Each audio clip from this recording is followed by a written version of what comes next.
Welcome back to Easy Health and Fitness, Torah Health and Fitness, Body and Soul, based on the book, Body and Soul, The Torah Path to Health, Fitness, and a Holy Life. Thanks to Torah Anytime for hosting these videos. I received a call a couple weeks after Hanukkah this year from someone I know who never calls me. I mean, it's so rare, it was quite a surprise. And he says out of the blue, "I just want to thank you." I said, "You're welcome. What for?" "Thanks to you, for the first time in I don't know how many decades, I did not eat a single donut during Hanukkah." And I chuckled. I guess because of the book, I've gotten a reputation that I'm somehow anti-donuts or anti-sugar.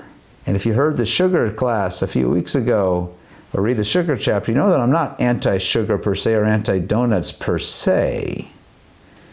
And I'd like to use today as an opportunity to clarify what I believe is the Torah and healthful view of these foods like donuts. We all have our go-to traditional foods. I'm talking about, for some people, it's kishka, lakshan kugel, sambusak, makrud, kneglak, rugelak, kugel, sufganiyot, latkes, hamantashen, cheesecake, bagels and cream cheese, Coca-Cola, especially on Pesach. I see how much Coca-Cola is sold on Pesach, the kosher for Pesach Coca-Cola. Many gallons are sold at the kosher grocery store. And it's not just us Jews, by the way. It seems like around the world, every culture has their version of unhealthy food that typically is fried and lots of oil. Whether it's, the sufganiyot in Israel, the donuts in America, the beignets in New Orleans, the apple fritters, the French fries, the German Berliners, the Hungarian langos in Morocco, they have sfenj. And the Persians have bamia, but the Poles have periogi. Russians have chak-chak, Spanish have churros. The Ukrainians love their pampushki, Italians there's zeppole. What they all seem to have in common is fried, high saturated fat content. Now, of course, you have to have your donuts or latkes on Hanukkah, right? You have to have your hamantashen on pork. I mean, what would Shavuos be without cheesecake, right? What would Shabbos be without potato kugel or lakshan kugel or kishka? What would a bris milah be without bagels and cream cheese? For many people, what would Shabbos be without Coca-Cola? Well, the obvious answer, number one, the first obvious answer is, of course you can do without these things. None of these traditional foods are really minhagim or binding customs, not at all. You could do without them and you'll still be a holy Jew, and you might even be a healthier Jew. But let's be honest, let's be realistic. Asking someone to go from regularly eating kishka every Shabbos to zero is too much. People are not going to do that, and it's not going to work, and it's probably going to backfire. And especially if you're serving, not just one potato kugel full of sugar and oil every Shabbos, but 2 or 3. Are you going to suddenly deprive your family of that? Well, let's answer possibly obvious answer number 2. Could you possibly, instead of eliminating these dishes from your diet or from your Shabbos table, could you reduce the portion sizes? Could you reduce the serving sizes?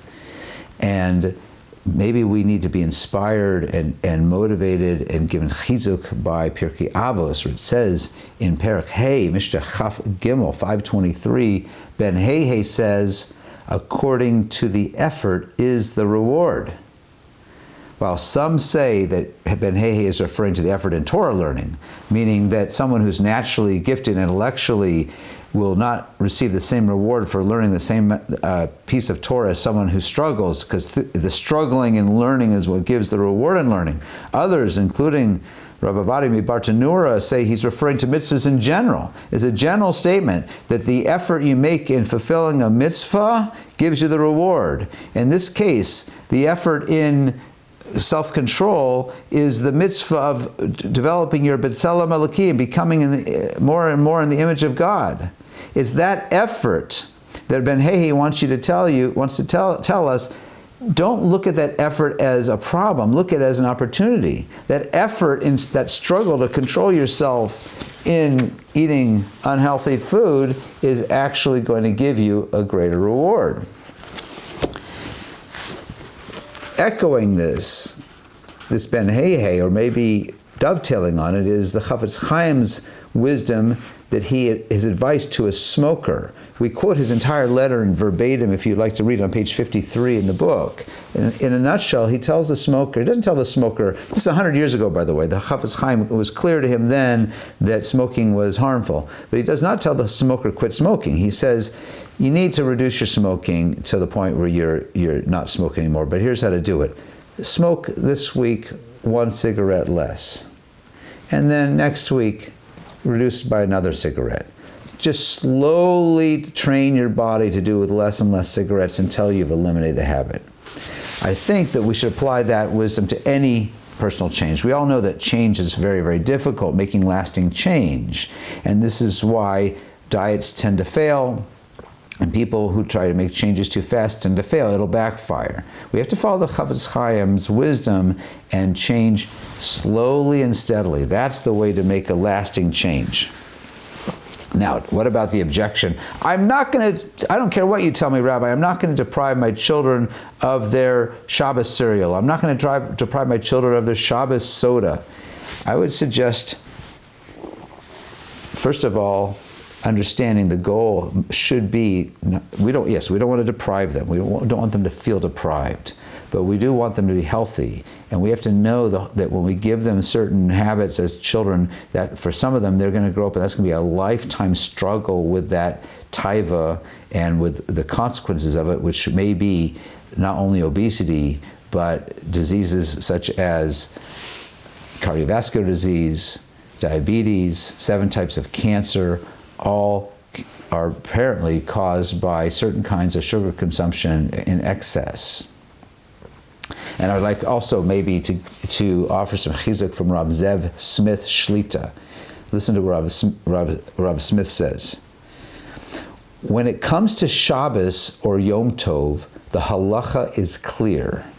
A person should not feel, if I'm a big Baal Bitachon, I won't worry. I once heard about a certain Adam Gadol that he ignored his health on Shabbos because of Heilige Shabbos.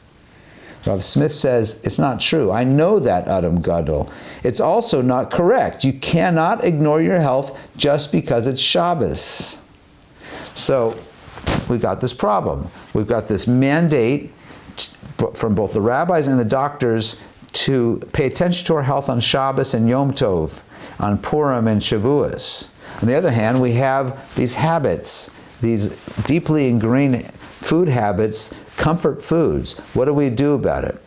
The answer is Chafetz Chaim, slow change. For example, if you're making kugel every Shabbos with sugar and with a lot of sugar and oil, how about reducing the sugar a little bit? How about reducing the oil a little bit? Slowly, get your family used to kugel with a little bit less sugar, with a little bit less oil. If you slowly reduce it, they won't notice it until you've almost all but eliminated the sugar and oil from the kugel. And even a small reduction will be a great increase in health.